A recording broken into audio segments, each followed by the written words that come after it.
So friend, the CBSE scheme for board examination for 2021-22 has been just announced a short while ago.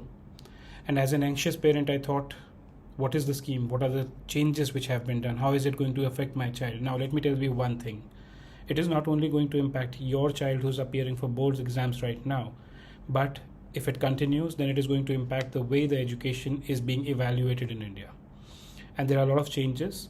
So in this video, short video, I'm trying to cover what are the key changes which have been done, which are going to impact the students who are studying in the board examination for this particular academic year, which is 2021-22.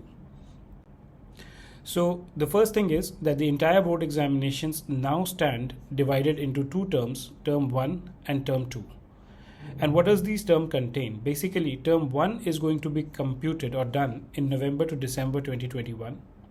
Term 2 will be conducted somewhere in April or March of 2022, and there will be equal weightage. Please note, there will be equal weightage for both these examinations. The syllabus which is supposed to be covered is going to be 50% for term 1 and 50% for term 2. When I say syllabus, the syllabus is something which has been rationalized by CBSE, and it is only the syllabus for term 1 which is going to come in term 1. In term 2, mind you, you will not get any part of the syllabus which has already been covered in term 1. So there is no overlap. Now you may technically say that there are two board examinations which will be conducted, term 1 and term 2. But the total of these two will be done. And the reason this has been done probably is because if for any reason, because of COVID, pandemic, the school does not open, right, then basically you can evaluate the students on the basis of term 1 if term 2 does not happen, or term 2 if term 1 does not happen. The details, the specifics, I'll just tell you in the next slide. So what will be the paper type? For term 1, which is going to happen in November or December, there will be a multiple choice question based examination. The students will be given an OMR sheet in which they are supposed to evaluate. They will give it to the school. The schools are going to upload it on the CBSE portal on the same date. But insofar as term 2 is concerned, so on my left side, basically this is what I have for term 1 and this is what I have for term 2. So in term 1, it will be an MCQ based objective examination question, something like you had in your Maths Olympiad. Similar on those lines, I don't know what exactly it is going to be. And in paper 2, it will be a subjective question.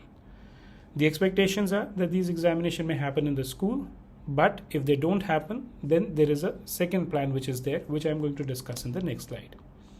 The duration of examination will be 90 minutes for term 1 and 120 minutes for term 2. And the syllabus, the rationalized syllabus, which means the reduced syllabus, is going to come in term 1, and the rationalized syllabus of term 2 will come in term 2.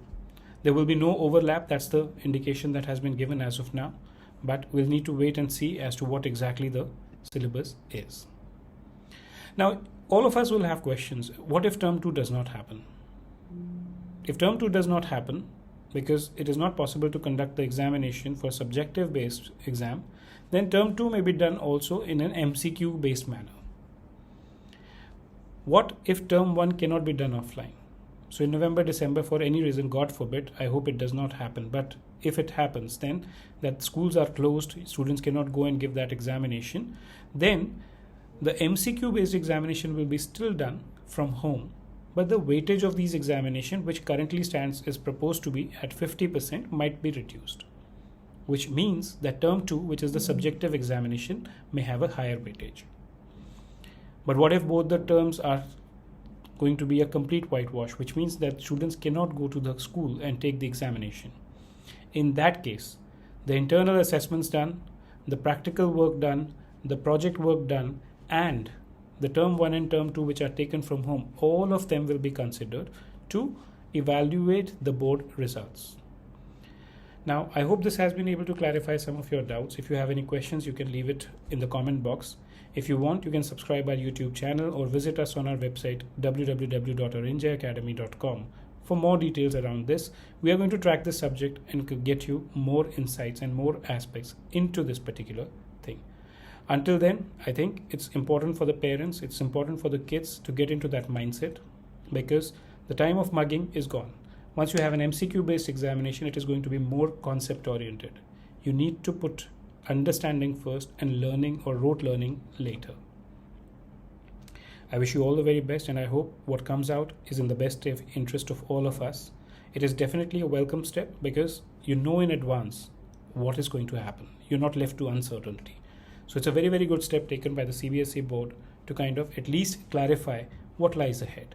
Now, it may be good for some, not so good for others, but at least you know that what is the way forward. Unlike maybe students for the last academic year who are waiting for time and again, uncertain what is going to happen, how is going to happen. Now you at least have the certainty, so start preparing.